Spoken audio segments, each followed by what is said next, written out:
Good afternoon, everyone. Kuam, do you recommend waiting for another minute? Do you have Yeah, more people in the waiting room?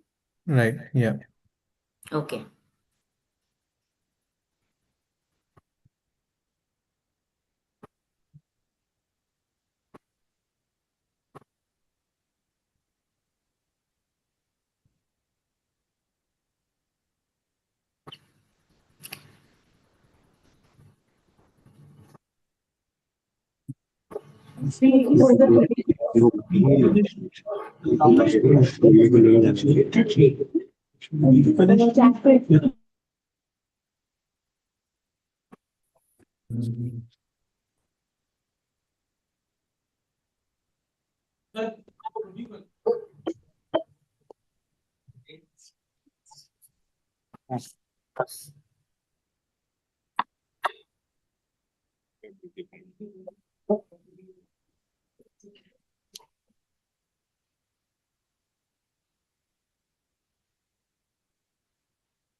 Okay, I think we'll start because Shalini we also. have, yeah, Shalini has also joined. We'll start. So, good afternoon, everyone, and a very warm welcome to this launch session. I am Avantika from OD Alternatives. And for the next 1.5 hours, I'm going to be with you as we unpack our insights from the study that we recently concluded, people dimensions that are actively influencing the GCC transformation and evolution today. As we all know, GCCs present a significant and remarkable opportunity for the country, both economically and from an employment perspective. It is very important to understand the levers, whether it be technology, business, or people that are going to fuel this growth. Our study specifically deep dives into the people dimensions, and it talks about constructs like leadership evolution, culture change, talent infrastructure, and capability building.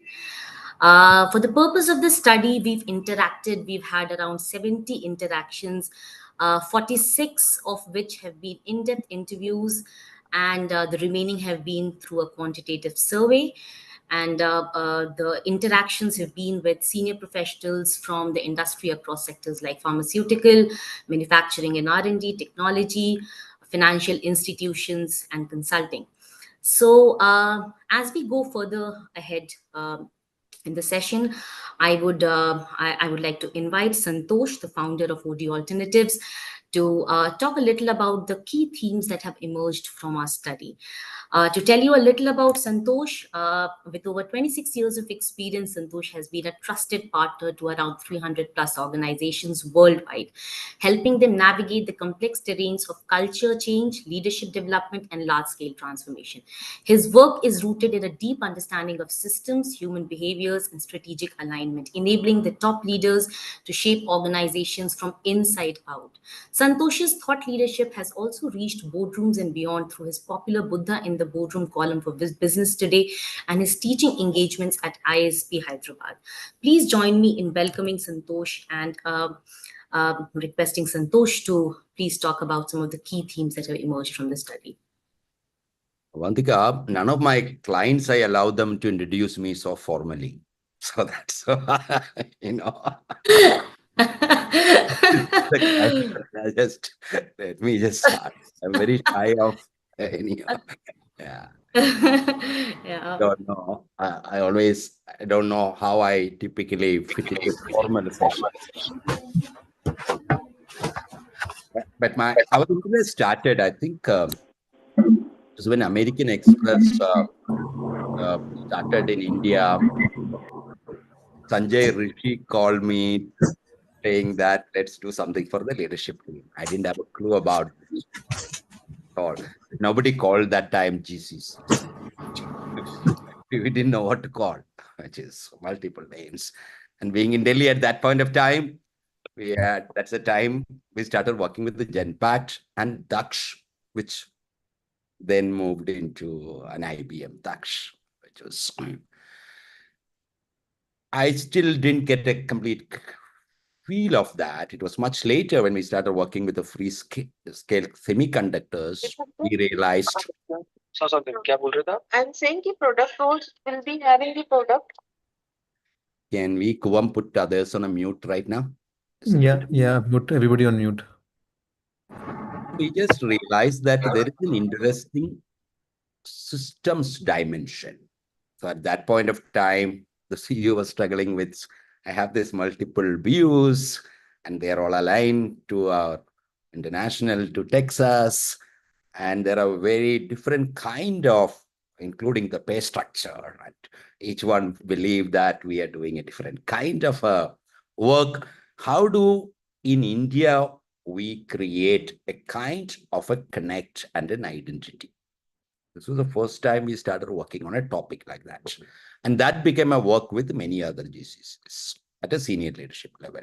Then we said that there is an interesting systems dimension which makes it different in that way. Because otherwise, as consultants, we were dealing with a lot of P&L organizations. When you deal with the senior leadership team, you know that decisions are made. And that continued with a lot of intense work with the Wells Fargo, State Street, another thing. So the inside part, because Avantika will really look into the details, couple of broader themes that we've been dealing with over the years, right? The structural and the systemic dimensions where there could be multiple loyalties and multiple identities. How do I hold these polarities or multiple identities? Because there is a site identity, there is a vertical identity that people form inside their minds. There is. And then this question about, because of the distance, because of the way they operate, some of the challenges that we experience, which can't be mapped into a personal leadership domain, but it could be mapped into how systemic conditions influence human behavior or leadership behavior. Largely, there is a work done by a gentleman called Barry Oshray, who talked about human behavior is many a time a product of the systemic conditions in which we operate. So that dimension was interesting. And we deep dived into that dimension in this study, which is the second, as I said, that our initial work from 25 years ago, from Bank of America to American Express, so this time, we realized one thing, that GCCs per se invested a lot in building capabilities for the people because it was important to do that job, to build the capabilities in that way. We realized that in leadership development, there is this term called a horizontal development and a vertical development. Horizontal development is building skills and competencies. This is what world over largely organizations do. I will have a competency framework. I wanted to build those competencies in different layers of people. And interestingly, most organizations which are very stronger competency frameworks do not typically use that framework to hire people. This is a different one because these are two different things that happens. Then when you look at Robert Keegan, who was a Harvard professor, came up and said that there is something called a vertical development in leadership. It's not about adding skills and competencies. It is about evolving. It was almost like that old Maslow model of an evolution, vertical, up, where somebody has that ability to hold two identities, both identities, two polarities, two different things. And Robert Keegan argued that as leaders evolve, they are able to hold multiple truths. Truth is just not one linear one. There are multiple things. So we explored that dimension. When we do capability building, they're an overt focus just on competencies and skill sets, which is horizontal development, or would there be a need much more focused on vertical development so that because of the systemic complexities that we operate, we are creating leaders who can hold multiple realities, multiple truths, and polarities in this way. So those are the ones that we were also using in our work. So it allowed us to deep dive a couple of these dimensions much more. But today's purpose is not that. We will, of course, share our report and our things.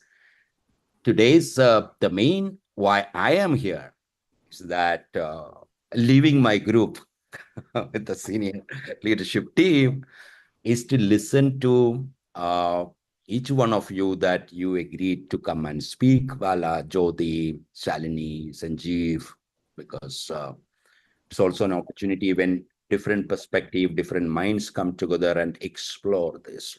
I never believed that the challenges that we experience are linear, where a Newtonian thing called cause and effect can solve it. Newtonian physics always said that there is cause, there is an effect, and you can just solve it. And the issues that we deal with when we talk about complexity is that we might even find it difficult to just connect cause and effect because there are too many things happening. If you really look at the global landscape right now, while everybody can give advice on Twitter, we still have no clue how this is all going to be turned out. What is it to be done? Because there are multiple forces and there is complexity. So instead of just like consultants sometimes can get into the trap of saying that this is our solution, this is what we need to do. I am here with that curiosity, puzzle with the complexity, to also hear and also figure out, in a way, a collective exploration. I don't think I would have much to offer in this way, but I could probably in session, both in terms of vertical development and helping people to move from system blindness to system awareness.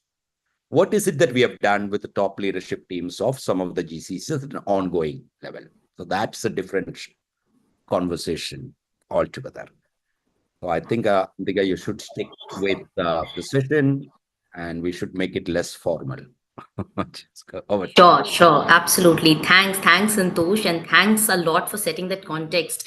We are going to go further, and as Santosh said, we are here to listen, hear out our panelists. I'm going to start with my first question, but before that, I would like to introduce my panel to all of you. We have Jyoti joining us. Jyoti is currently the Global Head People Operations and Advisory at BP, where she leads enterprise-wide people operations strategy and delivery. With over 2 decades of HR leadership experience across global financial institutions, she has held senior roles including managing director and country head HR at UBS India, where she also served on the India board and led APAC HR service delivery. She has previously held leadership roles at Credit Suisse, Standard Chart, and UBS.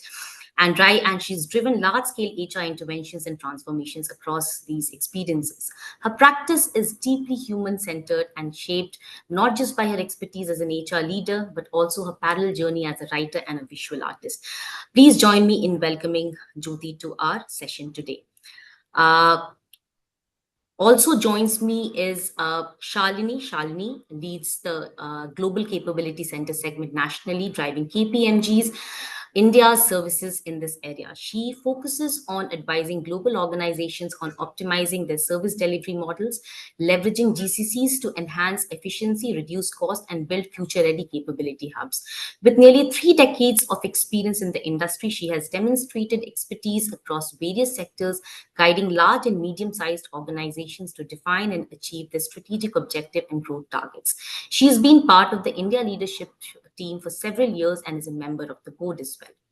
We then have Bala Subramanian Sankaranarayanan, also called Bala has more than 3 decades of experience in healthcare technology and operative services.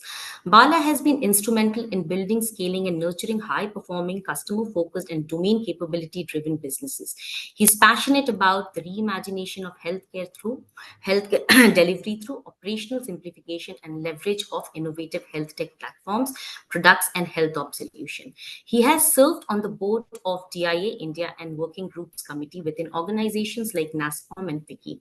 He is recognized as a thought leader on digital health and a keynote speaker in conferences and industry forums. We are also joined by Dr. Sanjeev Rastogi, who is currently serving as the CEO of Adani's Global Capability Center, overseeing a 3,000 member team that drives operational excellence through 25 plus business units of India's largest multinational conglomerate. He has been recognized as one of the top 10 influential leaders in India.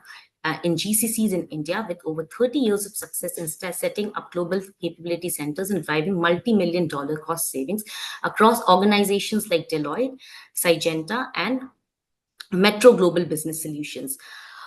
Please join me in welcoming our esteemed panel. Thanks all of you for joining us. I know that was a very, very formal introduction, but we had to say it out because we had to talk about your, things that you've done in this space. So welcome all of you. Going back to our study, so one of the key insights from our study is the fact that if GCCs have to really evolve and transform, the shift in the value proposition, which is predominant, there has to be a shift in the value proposition, predominantly from a cost arbitrage to a value arbitrage. And our study says that one of the key factors that will govern this shift is leadership. And when we say leadership, it is the leadership of the GCC and the enterprise leadership as well. While we're going to talk about the enterprise leadership, we will first talk about GCC leadership. Our study says that a GCC leader needs to influence without authority, take the appropriate amount of risks, and should develop a sharp business acumen if he or she needs to influence this shift. In our study, around 87% of the respondents feel that if leaders need to exert this kind of strategic influence, their development needs to go beyond skills. It needs to be a transformation of the mindset. So my first question is to Jyoti, and I would request you to share your views on this, Jyoti. That if this is what so many people feel that for leadership to evolve, there needs to be a mindset transformation. How should the talent investment strategy look like? How do we develop our leaders to think in a different way, in a more complex environment, over and above what they know? So I'm requesting Jyoti to please respond to this. Thank you, Avantika, and a big thank you to Santosh, Bala, Sanjeev, and Shalini. So happy to meet you on this platform as well. Avantika, now coming to your question, I definitely think this calls for a very strong partnership, a stronger one, in fact, than what exists today between academia and industry, which can then bridge the gap between education that the academia is currently imparting vis-a-vis what the industry requirement or expectation is. And this will actually enhance the employability of the talent in the country. And leadership can then play a very crucial role in transforming the mindset by liaising very closely with these educational institutions. If I may also add about domain understanding, this can be definitely deepened by pairing leaders with subject matter expertise, global peers, as well as by market immersion to strengthen the business context and thereby enabling them to challenge assumptions and also to influence various outcomes. From an exponential value creation, GCCs have definitely entered a zone where we drive direct value for the businesses. And this should be one of the foundation pillars as well for the talent strategy. So the value that talent drives is undeniable, and this should be made evident from every action takes up. Now, coming to career progression, I think Santosh alluded to these various dimensions of vertical as well as lateral growths in his initial speech. A clear path that actually charts out the career progression is a great way to build, cultivate leaders of the future and motivate talent pools in order to prioritize development. So, if I may just summarize that, to prioritize development of how people think over what they know, organizations should definitely focus on creating that culture of continuous improvement, of learning, as well as the mindset transformation. And this can definitely be achieved through greater academia industry partnerships that I just spoke about, deepening domain understanding, emphasizing the value that talent brings to the business, and showcasing clearer career progression. So that's how organizations and leaders can ensure that talent investment strategy is aligned with that goal of achieving true strategic influence. Over to you, Avantika. Thanks a lot, Jyoti. I also loved one of your points where you said that leaders, they need to challenge assumptions and status quo, and that comes with a transformation in the way you think. So thanks a lot, Jyoti. You spoke about academia, closer academia collaboration, deeper market immersion, building domain expertise to enhance, leadership quality. Thanks a lot. We would now move to Shalini and request her to share her points of view with respect to what the talent investment strategy should look like if we need to create this mindset transformation in leadership and the organization. Thank you. Thanks, Avantika. Thank you, Santosh Babu, and to this platform who has us here. Great to see industry colleagues here on this call and to connect with some of you, some after a while. To build on Jyoti's points that she made, all of which absolutely valid. When we look at, and I'd add two more elements before I get into the investment in talent. While a lot will get spoken on what GCCs need to do, I I also think it's very important to highlight the role of the global organization in terms of how and where they see their GCC play a key and important role. A lot gets talked about, and it's quite cliched, when we hear about cost arbitrage to value arbitrage. While I do see a very large number of GCCs still struggling with defining what value really means. And some of that has got to do with the strategic vision and narrative with which the GCC has been set up. While we talk about this evolution, the truth is that there is still, as we see it today, and again, my views, there's a small percentage who are in that quadrant of really delivering true value versus many others who are still running operational elements, who are still kind of in that journey of evolving to that stage. So they're still delivering on cost arbitrage. By the way, in that journey, cost arbitrage can never be taken out of the equation. It just moves from being a primary focus to being an assumed hygiene factor as you move to deliver value. So I just wanted to make that point that there is hence a very key role that the global organization has in terms of putting out there what is the vision of this GCC, what is the purpose behind why I am setting this up, how significant is this going to be to my global strategy and plans, and hence how am I going to empower this GCC. To be honest, that's at the bedrock of what then defines your leadership plan, your talent plan. Because if you are an empowered GCC with a very powerful strategic narrative and vision, you will groom your leaders accordingly. You will actually, your global organization will ensure that your leaders are adequately empowered and hence trained or groomed to actually take on some of those global roles.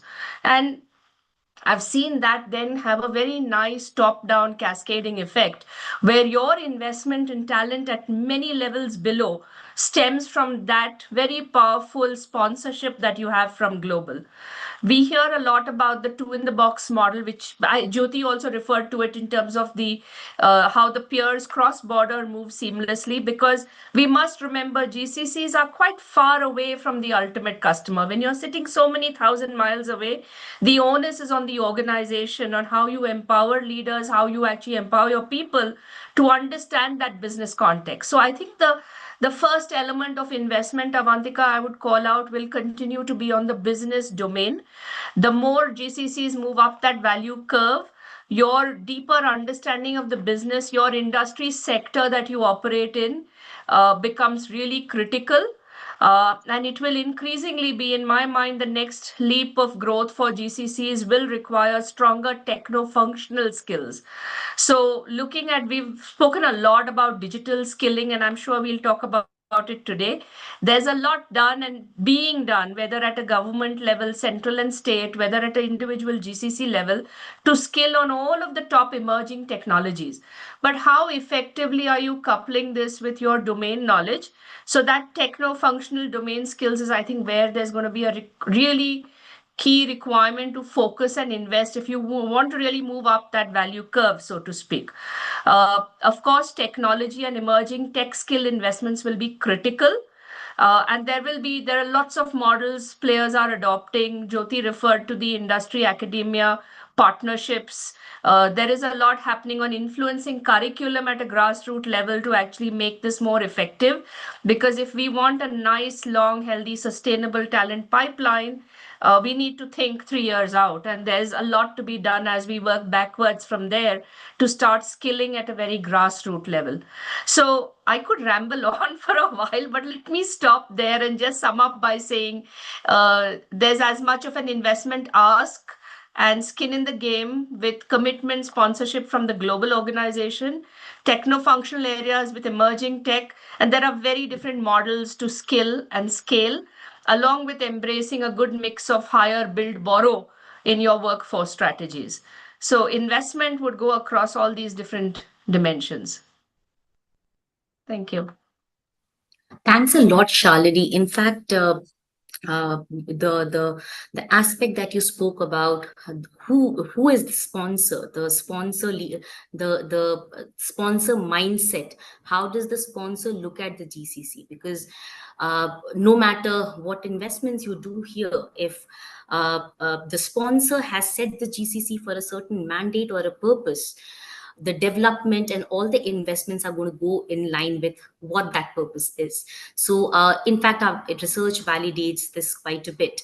But my question here is, Shalini, and also I would request Bala to respond to this. As you also said, that there are predominantly, the reality is, while we are speaking about moving from, say, a cost arbitrage to a value arbitrage kind of a curve, the reality is around 60% of the organizations, or maybe even more than that, have cost controllers as their sponsors, and they are measured, they are rewarded on the basis of cost matrices. So when there are these cost pressures, how does one transcend or move from driving efficiencies to transformation outcomes? How does leadership balance this paradox of you know uh, innovating or transforming along with maintaining these cost pressures? If I would request a response on that also, Bala, probably you could start with this. Yeah. Okay. Uh, I think we keep talking about the raison d'être, right? The reason for being from a GCC perspective. When you create an enterprise team in a low-cost destination like India, which has access to talent at scale at the right price point, you are primarily focused on cost and business operational efficiencies to start with. I think, like Shalini mentioned, that will become a hygiene factor and the foundation upon which the rest of the GCC journey will be based upon. Uh, but when you think of what do I need to succeed here, take most of the GCCs.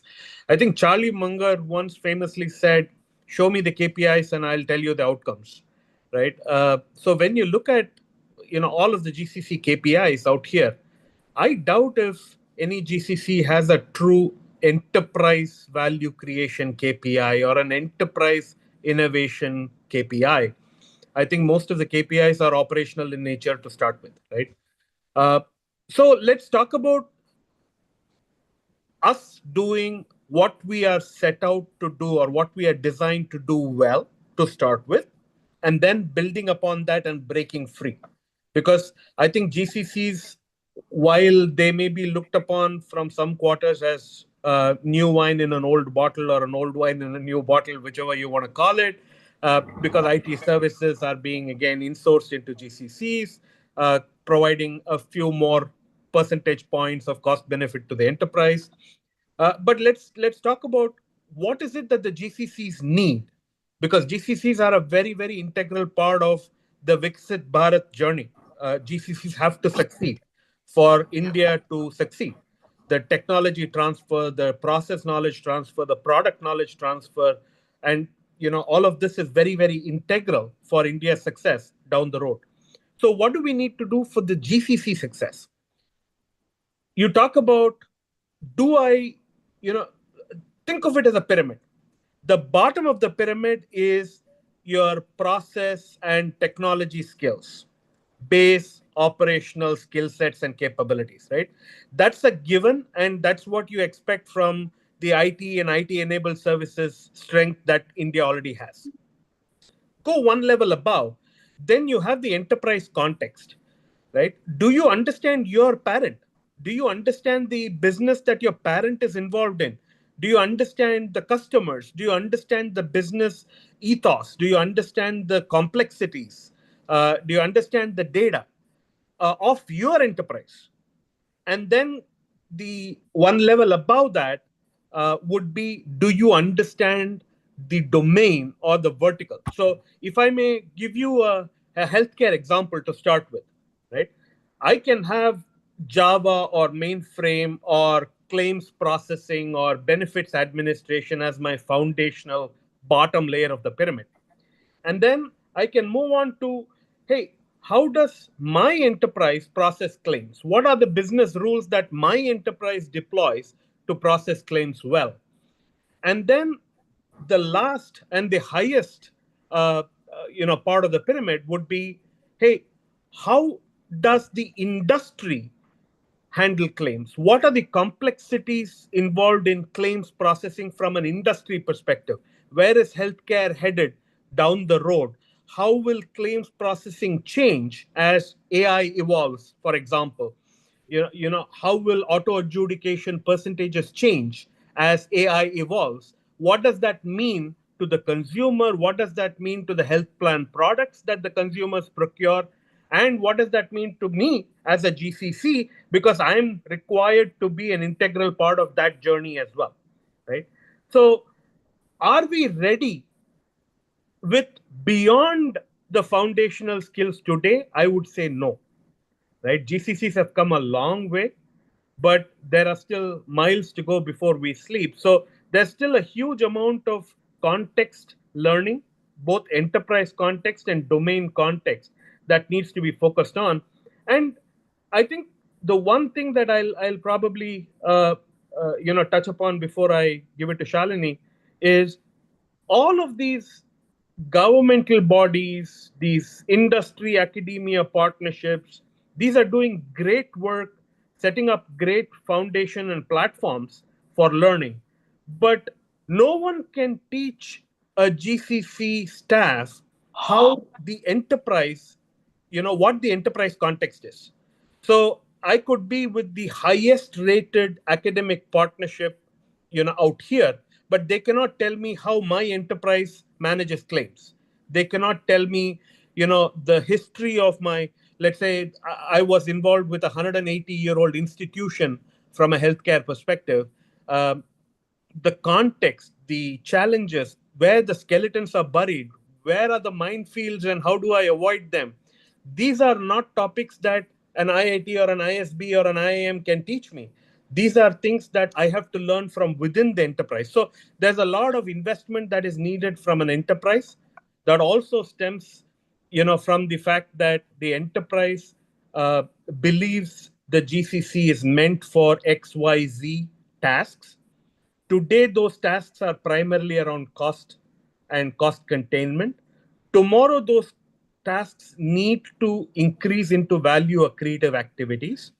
And that will happen, like your study will show, there's a certain level of trust generation that needs to happen for the enterprise to then make that mindset shift, make that cultural shift towards saying, okay, I can trust this team that is 10,000 miles away as much as I can trust my own team sitting here 5 miles away, right? So that needs a lot of work from both sides, and hopefully that will happen, and hopefully that will happen soon for our sake and for India's sake.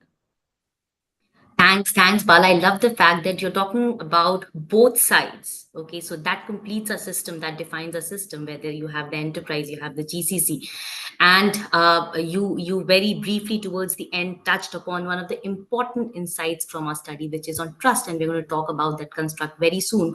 And before that, we'd hear from Shalini, please.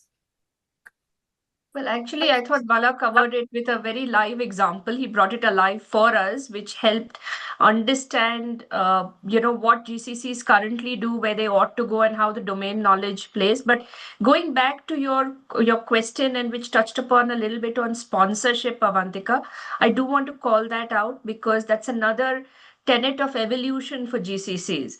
If you look at the model over the last 2 to 3 decades, one of the things that has fundamentally changed, and again, all thanks to the underpinning technology, is that what used to be very siloed delivery of processes has now really moved to a more end-to-end model. With digitalization across the business value chain, your ability to transform, make an impact across that value chain has moved up. You've seen multifunctional GCCs evolve, which also allow a lot of cross-functional skilling, cross-functional capability building, showing people a longer career path. All of that has implications, and a lot of this has to do with sponsorship. Even today, when you look at, like you did call out rightfully, and it's got to do with the genesis of the model, where the CFO function or the cost uh, factor Rolo is the function. Yeah. primary determinant, but that is changing. If I look at the large slew of GCCs coming in today, you have an increasing number of global CEOs who want to come into India and understand the opportunity in its entirety. It is the global CEO, the global executive teams who are looking at this end to end, and global business stakeholders. It's no longer corporate functional custodians, but it's really the business stakeholders who are coming here to understand where the value can be unlocked and what that opportunity is. So that's a very big shift, and it does have an implication on skilling, and it does have an implication of how the talent pool will grow in this context. So I just wanted to make that additional point because the sponsorship has seen a big shift as well. Yeah. And Shani, when we speak about leadership, we actually speak about three aspects. One is GCC leadership, we spoke about in the first question. Second is the enterprise leadership, and we are just speaking about it right now, which talks about sponsor mindset and how it is changing and how they are. Trust is one of the important foundational factors that will help change the perspective of the enterprise as they look at the GCCs in India. So and the third part of leadership that we also speak about from our study is organizational leadership. And we'll talk about it a little further from here. But thanks a lot. We've caught up on some very interesting perspectives on GCC leadership and enterprise leadership so far. I'm going to move to the third construct, which is a very very important and a significant amount of respondents spoke about this. I'm talking about trust, and talking about trust as trust being one of the foundational factors for fueling GCC evolution and transformation. 94% of our respondents called out trust. And our study says that if there is trust that builds up between GCC and the parent, slowly and steadily, there is more autonomy that also comes in the equation. So we call it the trust, credibility, autonomy, synchronization. So if there is trust and credibility, you get more autonomy. And if you get more autonomy, you get more leeway to play, experiment, innovate, and this fuels further evolution and transformation. On that note, and also before I ask my question to Dr. Rastogi, a very interesting thing that has come out from our study is process and cost trust is established very quickly, probably in the first 18 months of the GCC becoming operational. However, a strategic trust which manifests in better partnership, that takes a longer run. quite understandably, 3 to 5 years. So my question to Dr. Rastogi is, when trust is so foundational to the evolution of GCCs, and it takes around 3 to 5 years to build, this kind of trust, how can organizations accelerate this one? And second, how can if from your from practical examples, if you could help us understand how can leaders navigate this complexity of building this trust when they have very less authority with them, and they have to manage their global counterparts and align their local teams as well. So basically, how do you build credibility with lower, very very little influence or less autonomy? How do you accelerate this trust? I think, uh, first of all, very warm welcome to Shanli, Bala, Jyoti, and everybody. And thanks, Avindik, for having me here today. I think trust doesn't come naturally. You have to build over a period of time. But let's look at the evolution which Santosh talked about in American Express. So I joined American Express back in 95 when the first GCC was set up. So it's a journey which takes you over a period of time. It's not about the trust. It's in the current scenario where I've led Metro, Syngenta, Deloitte, and now with Adani Group, where I was reporting to the chairman. And there was a mandate to set up a GCC. There's a mother of all GCCs I'm trying to create. 26 different businesses, 11 listed entities, 900 legal entities, a different scale altogether. So though there's a mandate to create this thing, but you need to work through with each of the stakeholders. You need to map out the stakeholders. You need to understand what is expected, and you need to have a clear blueprint and KRAs defined for your GCC. So while you work, and also while we talked about, the fellow panelists talked about what's the value we create, it's important that where you are positioned as a GCC in the global framework or global, are you reporting to the board directly? Are you reporting to the CEO, the CFO, the CIO, the CHRO? And you have the seat on the table when you are sitting in India and you are a delivery center. So the important thing is that you need to clear a clear blueprint that I always define as 4 E's, which is that in the first year you are looking at efficiency, because that's how the consolidation efficiency will come into play, the productivity will come in play. The second thing is that the trust will come once you start doing effective, or you run the effective process, which is called assurance, that anything given to India center, there's a quality, there's an assurance, there's a truth about everything, and that numbers comes in. The third is that uh, are they able to create that experience for the stakeholders, both internal and external, which they were set out to be. And the last one is, does the India Center of become now a center of expertise or center of excellence? I think that's the evolution. It takes anywhere between 3 to 5 years, as you rightly said, to come up to that curve. But it's important the day you are set out as a GCC, the labor arbitrage comes naturally. It is not delivered because either you're coming from Europe or North America or whichever part of the world. But what are your KRAs? Is it bringing the volume in? Is it looking at the productivity? Is it looking at consolidation? Is it looking at compliance? Is it looking at uh, reshaping everything what you're doing? The second thing is, uh, then you set out a journey. You need to have a blueprint. So, for example, for my current GCC, we have now done a 5-year GCC where we said, irrespective of the growth at the group, where we are growing 24% annually, we'll maintain the same headcount, we'll bring agentic AI workforce, we'll bring in digital workers. But this is how will influence the business outcomes or the process outcomes. So I think rather than looking at the KPIs in terms of uh, efficiency, productivity, turnaround time, SLAs, you need to look at the GCC delivering the business outcomes, influencing the business outcomes, and very closely aligned with the functional heads, the geo functional heads. So if you're doing procurement, then you're talking to the global procurement head and saying that how you can influence the procurement, what else you can bring value, what kind of analytics you can bring in, what kind of automation you bring in with global platforms, what kind of processes you can bring in. Similarly with CFOs, not only doing transaction processing, can you bring the global process organization here? Can you bring new technologies to do digital finance? Can you do analytics, dashboarding, further value up? So I think it's an evolution of journey first, and it's a journey. First 12 months takes consolidation, stabilization, and then you look at how you'll influence the business outcomes. Most of the organizations try to do Hackett benchmarking. They look at how the GC is helping them uh, manage the key KPIs and all that. So you need to do a benchmarking across. So you need to have clear outcomes, business outcomes, clear value proposition, a clear roadmap for 3 to 5 years, and then how do you see the local center in India delivering that value and becoming a center of expertise?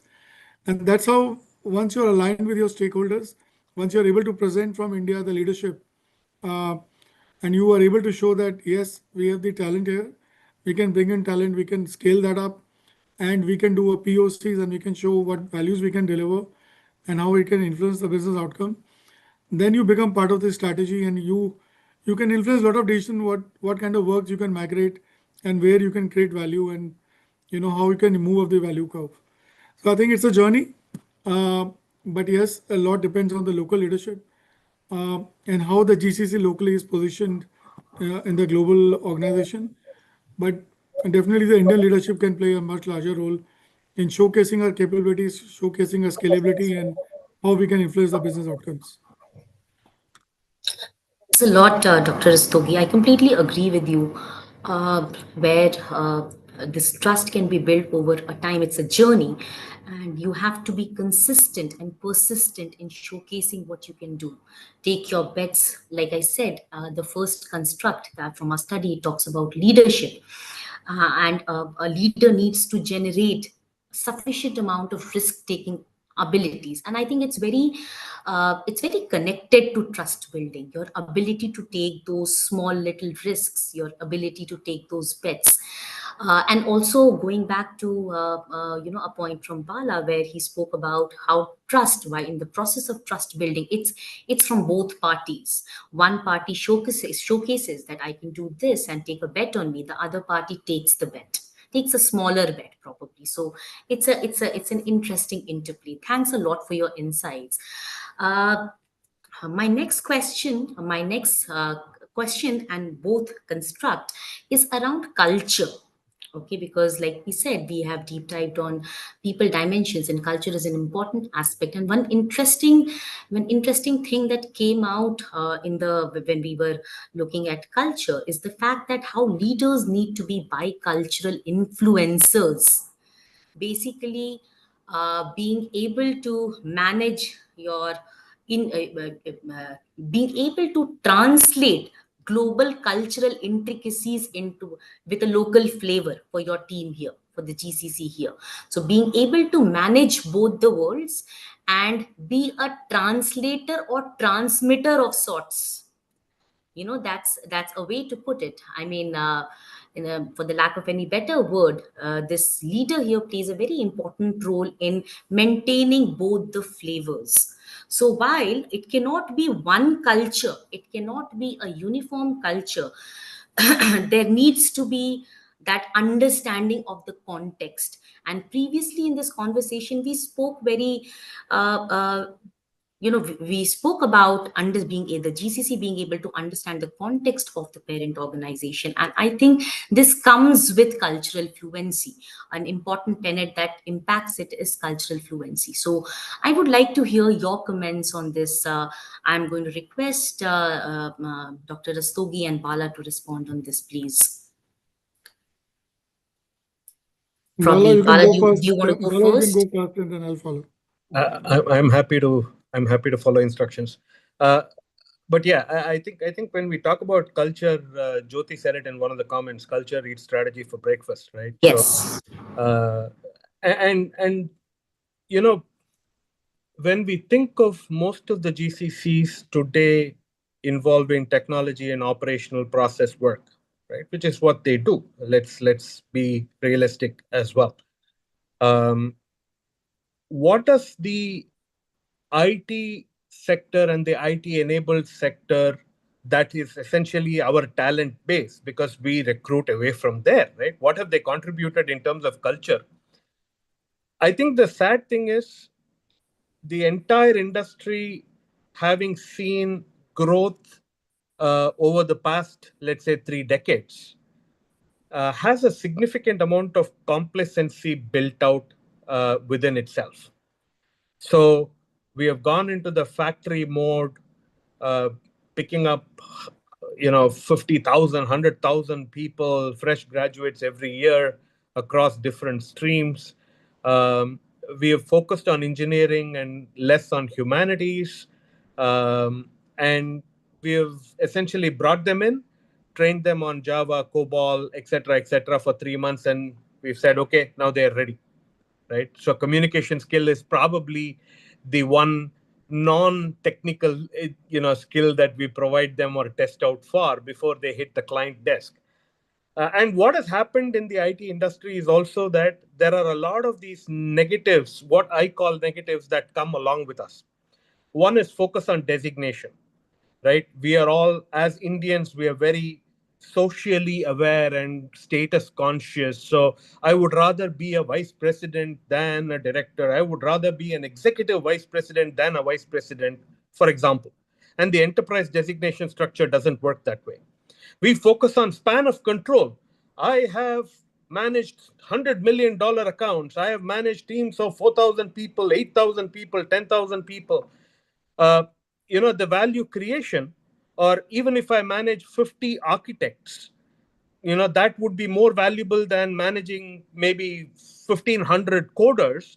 That fact is somehow conveniently left out somewhere or ignored. The fact that we are entitled, for we feel entitled for a promotion every 1.5 or 2 years, right? And we are happy doing the same task or figuring out, the same responsibilities from a job perspective, but want to move to the next designation level and the next salary level.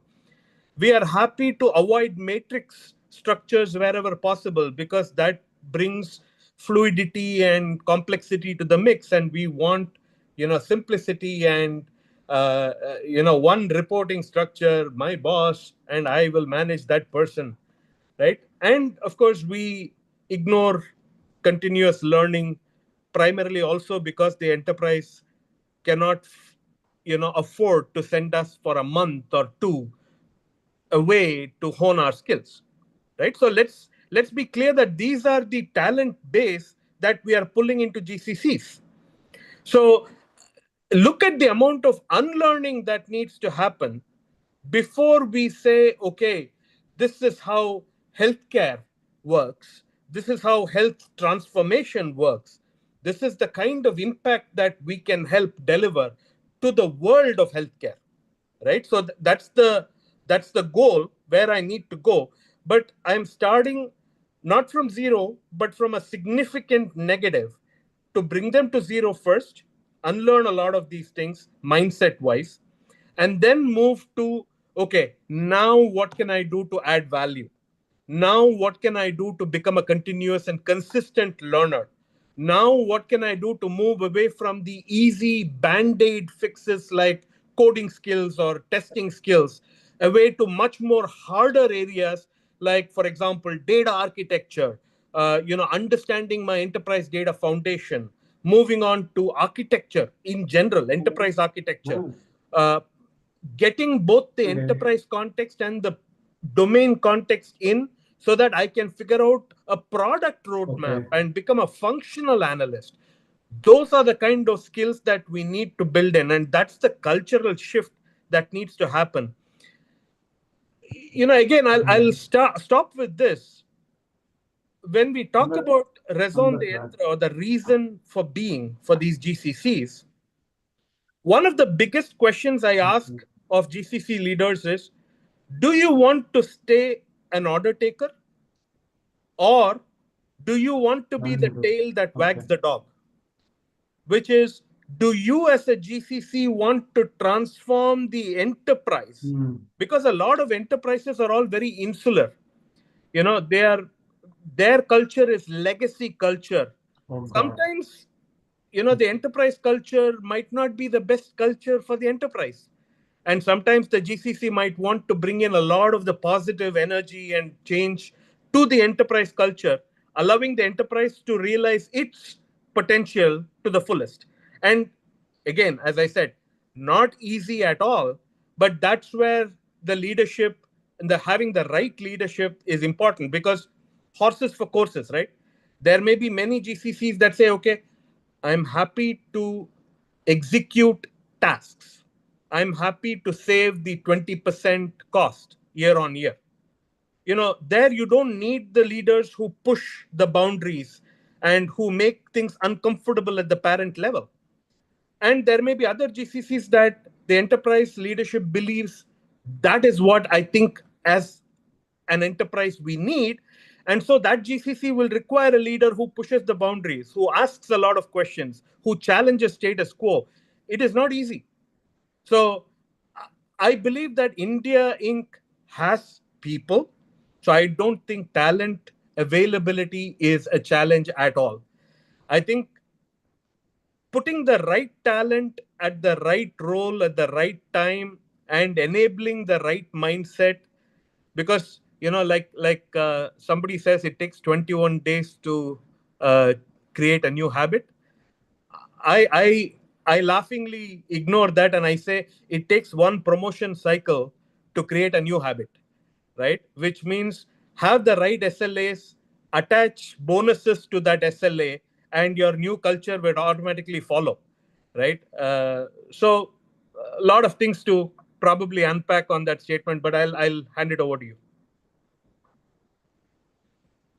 I love saying this. Avantika, you're on mute. Post-COVID, that's my favorite statement. Every Zoom or Teams meeting, someone or the other forgets the mic. No, thanks. Thanks for reminding me, Bala. But a lovely, lovely perspective. I specifically like how you spoke about the mindset changing from an order taking mindset to a value creation mindset. It is so important. I also love the fact that you said that talent is there, it's out there. It's about placing the right talent at the right place. So, thanks a lot for sharing your perspectives, because in the cultural context there's a lot being spoken about how we handle multi-generational talent, how we handle these Gen Z's. Probably that discussions for another time, but very interesting perspectives. Thanks a lot, Bala. I'm going to request Dr. Rastogi to also please respond to this question of being culture translators, I managing think the there are culture. a couple of things, right? So I think culture is set out right from the leadership, because you need to define your key operating principles. And having worked with Big Fours, the multinational and the domestic group now, it's very important that what the leadership is set out for, what are and how your organizations are aligned to what you're trying to achieve. And one of the key things which I have learned is that if I have a vision as a leader of the CEO of the GCC, then how my next level and people below them are aligned to the same vision and same construct. Because then you can align and you can create the KRA. So, for example, when this year when we are setting out goals, we did a bottom-up exercise that what people wanted to do, and then the top down, of course, came from the chairman himself. And then we blended and said, this is what your clearly KRAs are. This is how you are clearly accountable. These are our policies are. And this is how your career will move here. And as Bala was saying, people look for more vertical growth than horizontal. And are there clear policies? And do we really care for our people, whether really to? And one of the most biggest challenge we are facing with Gen Zs and alphas and Zoomers is the mental health with hybrid and everything working in. I have a very unique problem. I work for 6 days in a week, which is very unheard of in today's scenario. So how do you bring on talent and assume and tell them that how you are engaged, how you are motivated, you are spending long hours? So one, you clearly spell out the principles. You clearly spell out a cultural dimension by saying these are the principles we want to work on. This is how you can approach your leadership. This is how your performance is evaluated. And one of the clear dimensions which I see is if you are pretty much involved with your workforce on a day-to-day basis with regards to the leadership, it's very important that you manage your attrition pretty well, you groom talent internally, and it's a highly motivated workforce. So let me give an example, and it's very specific to my group. So the top 60 leaders, the top talent in my group, we do 6:30 in the morning, 7:30 to 10 o'clock capability building class. So everybody has to be in person, and we take that class. It is the common areas we as a GCC has to deliver. We create teams and we work. So imagine it's called ALAP, Advanced Leadership Advancement Program, and we build this. We run it for 6 weeks, 6 months, and 60 people we pick up. So imagine people like me and my one level down coming every Monday and Friday at 7:30, spending 2.5 hours at 10 o'clock and discussing this problem, aligning the overall strategy, discussing the leadership capabilities and what we need to do next to deliver on our commitments. And I think that's how you get the engagement, that's how you get the transparency, and that's how you get the intent of the leadership. And two, three principles which have worked for us. One is clear transparency, communication. One is what you say, what you do, and what you do and what you say. So clearly, these are some of the basic fundamentals: is engage, be transparent, communicate, set out clearly principles, and align on the key deliverables and objectives. And I think be with the team when they are facing the heat. So it's not easy to work in a domestic environment where we have 25 different businesses, 26 different business CEOs, their escalations and all that. So you stand up as a leadership and support them and back it up. And I think that's important, set out that there's somebody who's taking accountability and responsibility of something doesn't go wrong. And of course, recognize and reward them, because that's very, very important to engage. And I think these are certain principles we have followed, and that is working well for us, I would say, Avantika. Thanks a lot, Dr. Rastogi, for sharing live examples from your, work. I can only imagine the kind of complexity you must be handling from a culture point of view. 25 businesses. I'm sure they have something in common and something very unique to each of the business. So thanks a lot for sharing your perspective there. Well, I don't see Jyoti, but there's a very interesting comment she's made on the chat box, and I would like to speak about it. She says that when leaders deliver consistently and they develop the ability to represent India as a strategic and innovative partner, that is when you start moving, you start making this shift. So I thought I'll just call this out because I found this to be very interesting and very aligned to the study that we've had. So I have one last question, and I'm going to take the liberty of asking this to you, Shalini. So Shalini, in the current day and age, GCCs are investing heavily in their talent. And our research also says that when you've reached so around 58 to 60%, they excel as cost partners to their global counterparts. And this is when they invest a lot. Okay, 90% of organizations that reach to this point, they start investing a lot, but there is only a handful that probably kind of make the next level switch from here. And a lot of people that we spoke to, they said that despite these heavy investments, leaders, they quote that they are still stuck in that operational loop. So what do you think is happening here, and how do you think organizations and leaders can overcome this? So it's probably a good question to wrap up with, Avantika, since you said it may be your last, because It it is the goes back last. to some of what we started at the beginning. Depending on where you are in this journey and what is the purpose with which you've been established defines what your future roadmap and trajectory could be. Operationally, you could have achieved a certain level of scale excellence, but your ability to retain, hone talent depends on what the road ahead looks like. It's not got to do with where you are today. In a market that is super competitive with one new GCC coming in every week, 10 days, let's not forget we're dealing in a fiercely competitive marketplace. Talent has lots of options to choose. The newer GCCs coming in are coming in with and being set up in a much more deliberate and purposeful manner with focus on building very niche capabilities, very specific uh, KRA's objectives, vision that they've set out for themselves. So I think holding on to that talent and taking it to the next level depends on that powerful roadmap that you can show them, which lies ahead.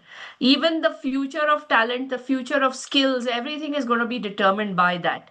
And the one important point that I think did get mentioned is purpose. The power of purpose. We should not undermine it.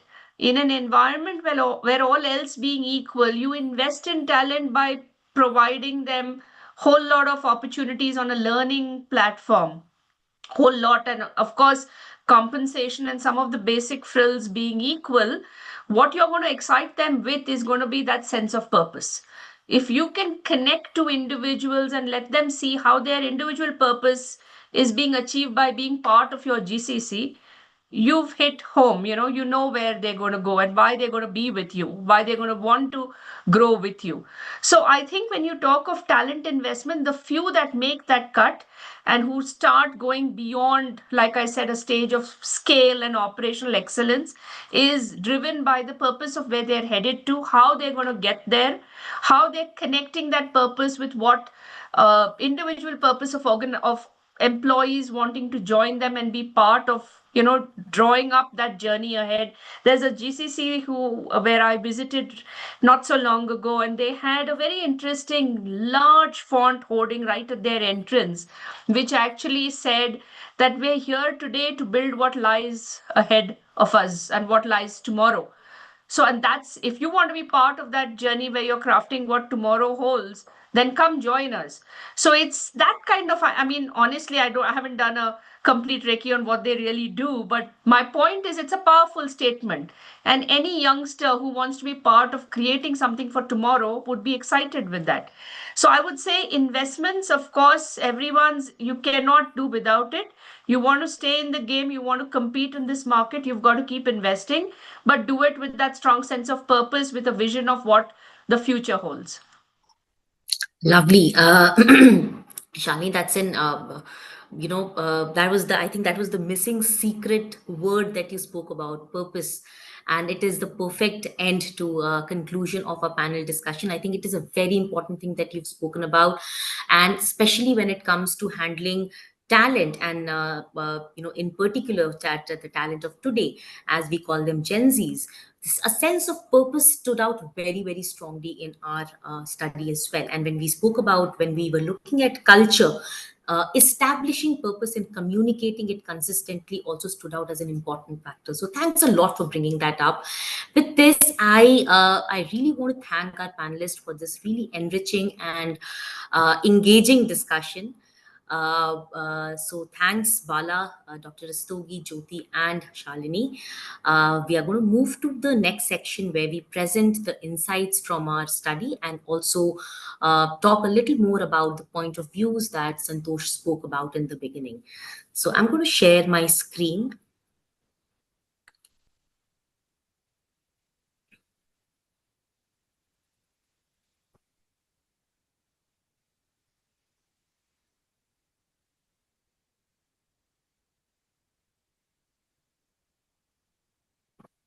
I hope the screen is visible to all of you.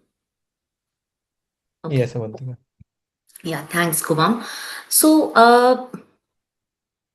like we said in the beginning, that the lever that we are deep diving into through our study is the people lever. That we are talking about people dimensions, and we spoke about the fact that we've interacted with around 70 senior professionals from the industry. We asked them 3 questions. We asked them, what are some of the internal and external factors that are driving the GCC transformation today? Number 2, what are some of the organizational and leadership capabilities that are required to drive this transformation? And number 3, what are some of the predominant people and culture challenges that leaders face in GCCs today? So these were the 3 questions that our study was based on. And what the responses reveal are around 6 constructs that have come to light. The first one, and we've spoken extensively about all these constructs in our panel discussion. The first one is GCC leadership. Like we said, that a shift from, however cliched it may sound, but a shift from order taking mindset to a value architect mindset requires GCC leadership to develop certain capabilities. And 87% of respondents feel that if leadership has these 3 capabilities, they gain global credibility. And the 3 capabilities that have come out to the forefront are: number 1, risk taking appetite; Currently, only 30% of the GCC leaders, they display this capability. So this is a first capability. Second is in being able to influence without authority.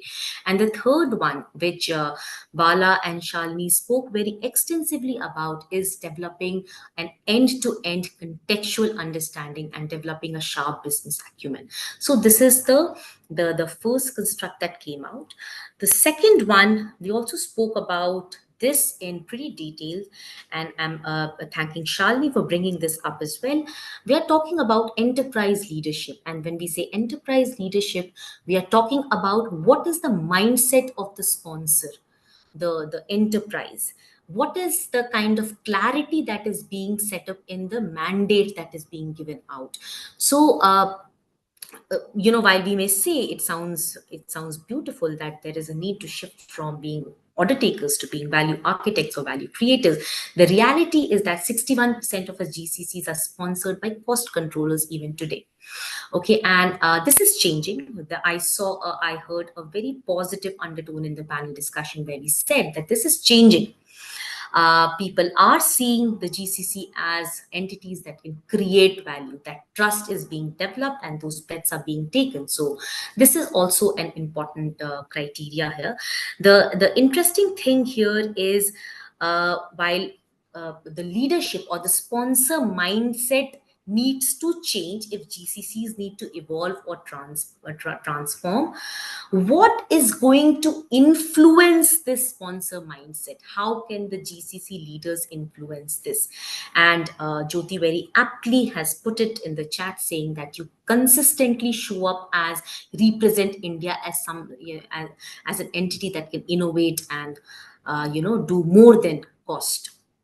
So this is the second construct. Third one is organizational leadership. Now, organizational leadership is the overall organization displaying certain capabilities, and we are saying that according to our study, 78% of GCC leaders identify talent mindset transformation as more critical than skill development. It is very important to note that while skill development is important, we spoke about building techno-functional skills. This is very important. But since we are looking at people dimensions here, this skill, the skill development, which is domain expertise, techno-functional capabilities, it forms the base. This is a must if you need to develop this, if you need to evolve or transform. But along with this, there is a very clear indication of a mindset shift also being needed for this transformation or evolution. And some of the key things that came out are a mindset of ownership, being having a global perspective, which is end-to-end understanding of the business, being able to handle multi-generational leadership, understanding them and handling them, developing cross-functional agility. These are some of the themes that came out as key areas that need to be developed when we speak about organizational capabilities. Another key construct, and again we spoke very extensively about this, is the trust, credibility, and autonomy synchrony.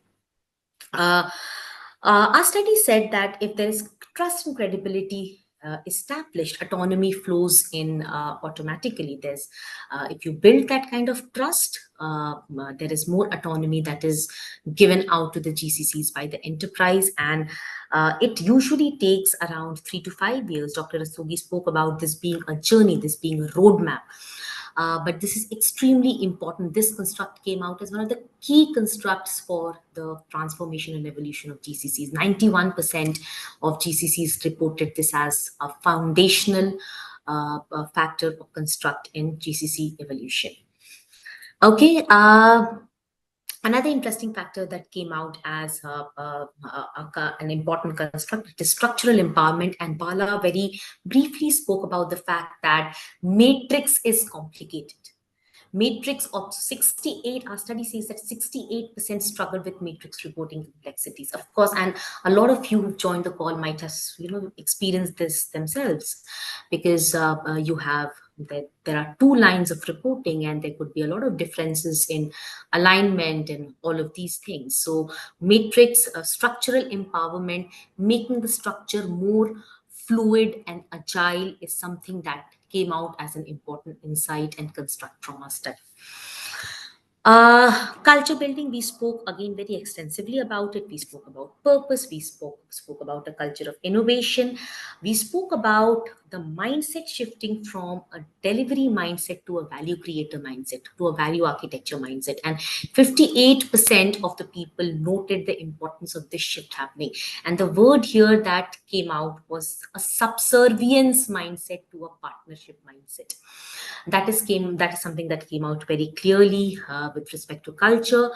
Another important thing that came out was the need for psychological safety in building a culture of innovation, and only 41% of organizations have achieved this. So these are some of the important factors with respect to culture. Another, while this is not an internal factor, a lot of respondents they acknowledge the importance of the external ecosystem that a GCC or GCCs can leverage to, grow and transform.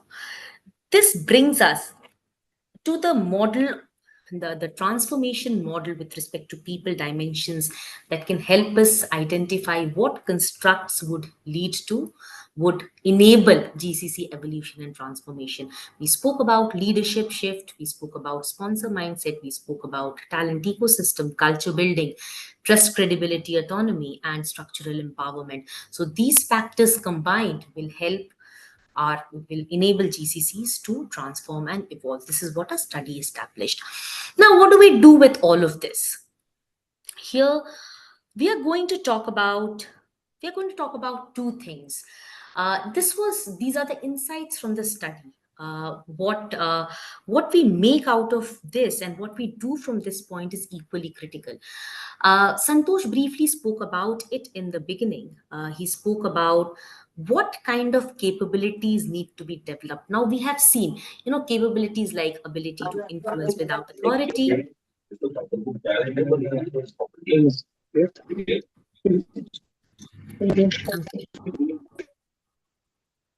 So we've seen that the capabilities like risk-taking ability to influence without authority, all of these capabilities need to be developed if the GCC has to evolve.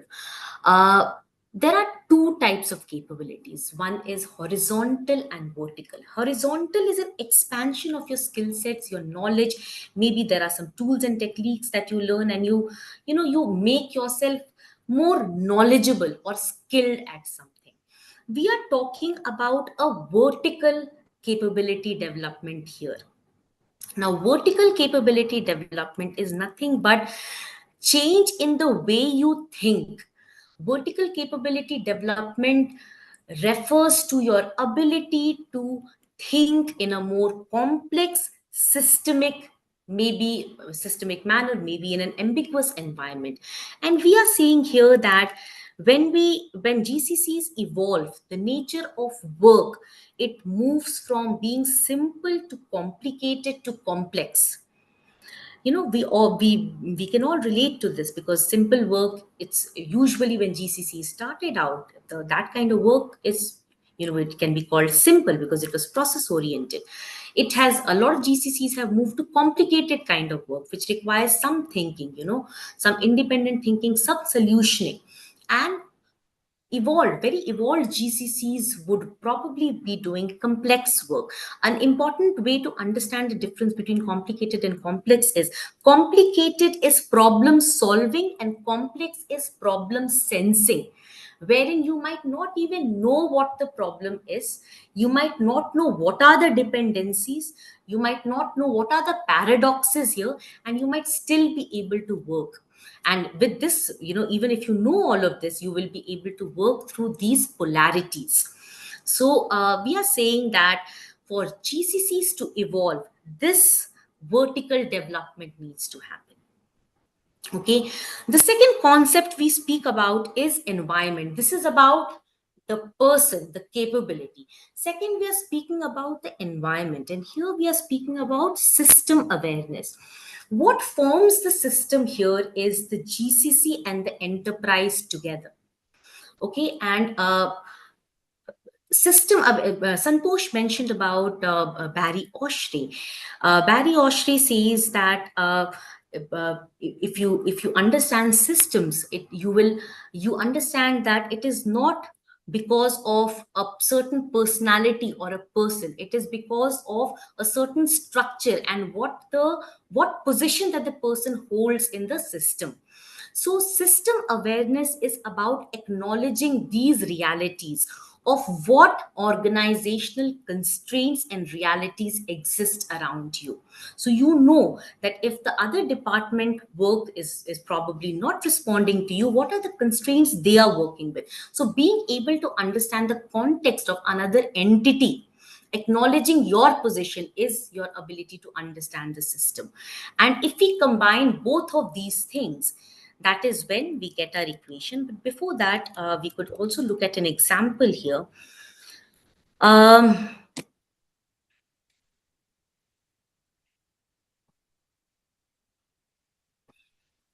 when we talk about, we spoke about work moving from simple to complicated to complex, and we spoke about your ability to think from being process and efficiency oriented, to be able to being able to handle complexity.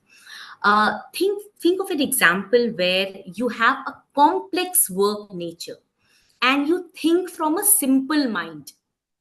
Okay, it would lead to a system failure. An example would be a digital transformation across global operations, and a stage 3 mind would try to solve it simplistically, and this would lead to a system failure. This is an important example because this needs to align the kind of work, the nature of work that the GCC is mandated with, and the way you are thinking around it.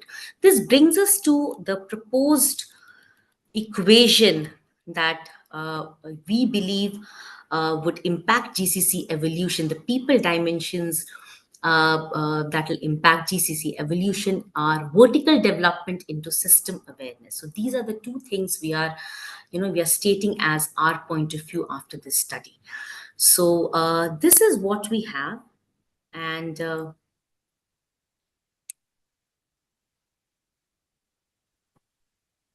this is what we have. And I'm going to open the floor for questions. I'm sure there are some thoughts moving around. Thanks, Shalini, for that thumbs up. So I'm going to open the floor for questions now. We have close to 10 minutes, a little less than 10 minutes, 7 minutes left, and we would love to hear any thoughts or questions that you may have around this study, the insights, and our points of view.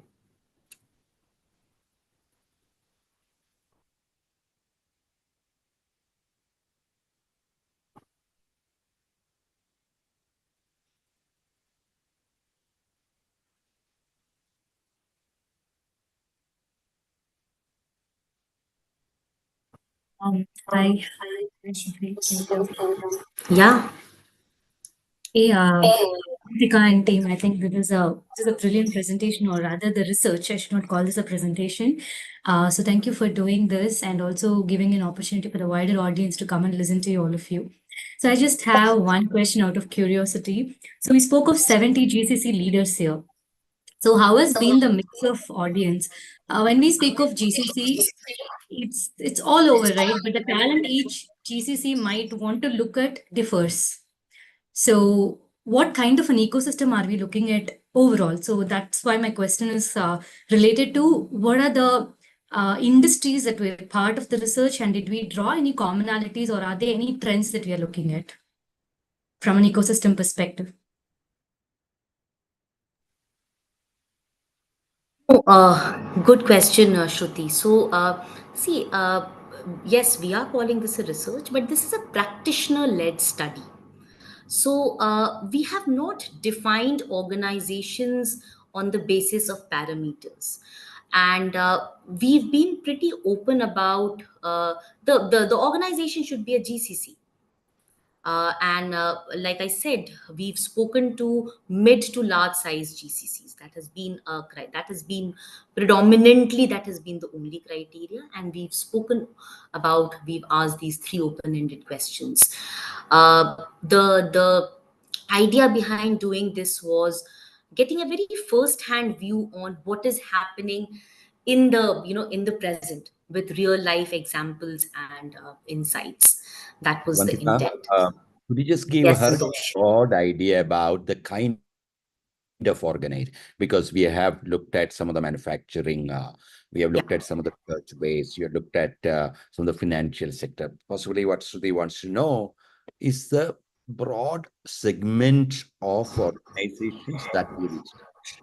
Sure, sure, Santosh. So, Shruti, I said in the beginning also, we've looked at predominantly five sectors: technology, financial institutions, pharmaceutical, consulting, manufacturing, R&Ds. This is what we've looked at. So, and all the 70 respondents are from these sectors. Sure. Thank Thanks you. for asking that, Shruti. Yeah. Thank you. I do have a follow-up question. This is not going to be relevant to a particular sector, but overall GCC, right? So GCC's operating model works very differently. Though there are going to be a HR personnel in the organization, though there are titles called as HR head, there is a perfect team that's working for HR. GCC's role, I mean, like GCC's ecosystem is very different, like how Bala was referring to in terms of matrix organization. There's always called as the GCC's operations head, and then there is going to be a HR head and then a finance head. So all of the other functions are still going to contribute equally. But then this kind of an organization structure within a GCC in a country like India. So how does that work for us within teams? Because in a normal organization, unlike GCC, if a HR is going to be there and then there is a business unit that's associated with you, you are taking care of the entire BU. So, from a position like that, the way a HR could think and act and execute, or rather even strategize, it's going to be very different to that of when you're going to operate with a ops leader, right? So, how does that shift happen from a point of view where you don't just do the execution, but you also co-partner and co-create for the site? How does it happen between an ops leader and that of HR leader?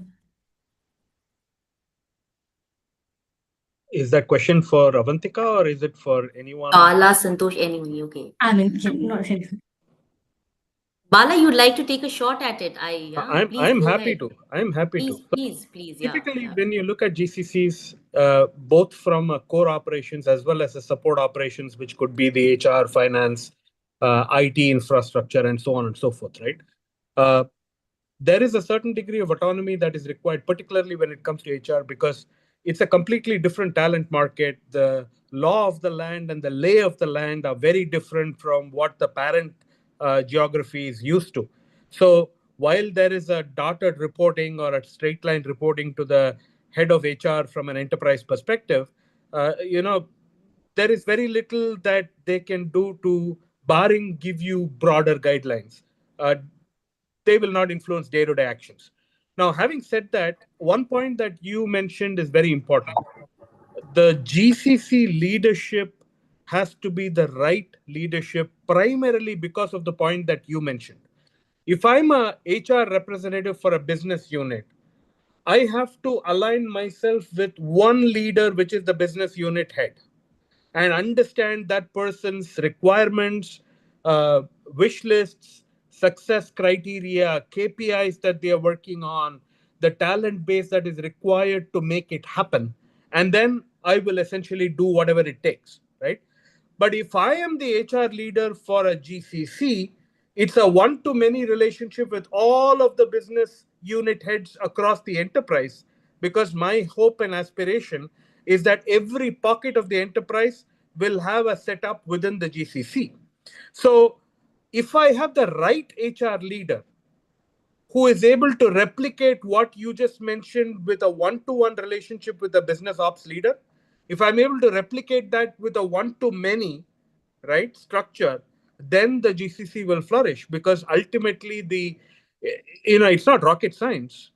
We got to understand human stakeholders and what drives their success, and we enable that, and we'll be very successful. See, just to add to that, Shruti, I believe that if you're an HR professional, especially an HR business partner, it is very important to establish the right kind of relationship with the business, because there has to be a balance that needs to be struck between your functional priorities and what the business wants. So this being the core, this is what applies here also. And like Bala said, it applies one to many. So I think this is how I see it. Yeah.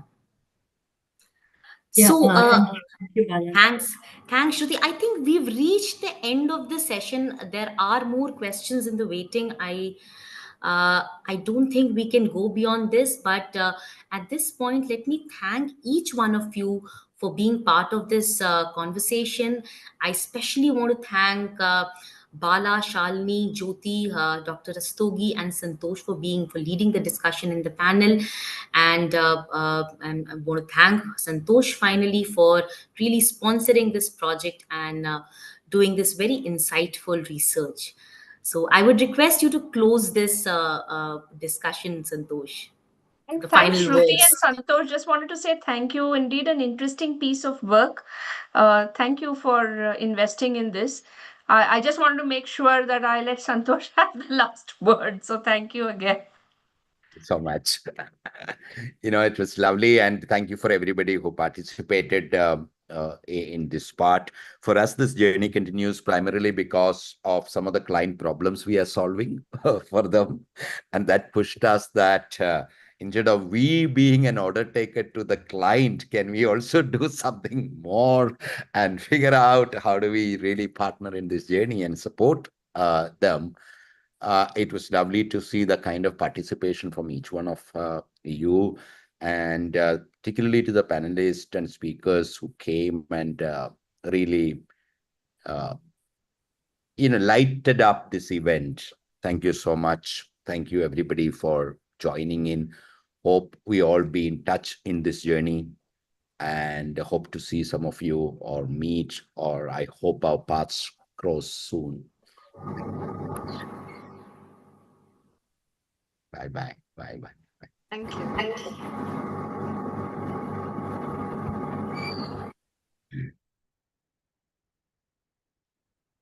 Perfect timing.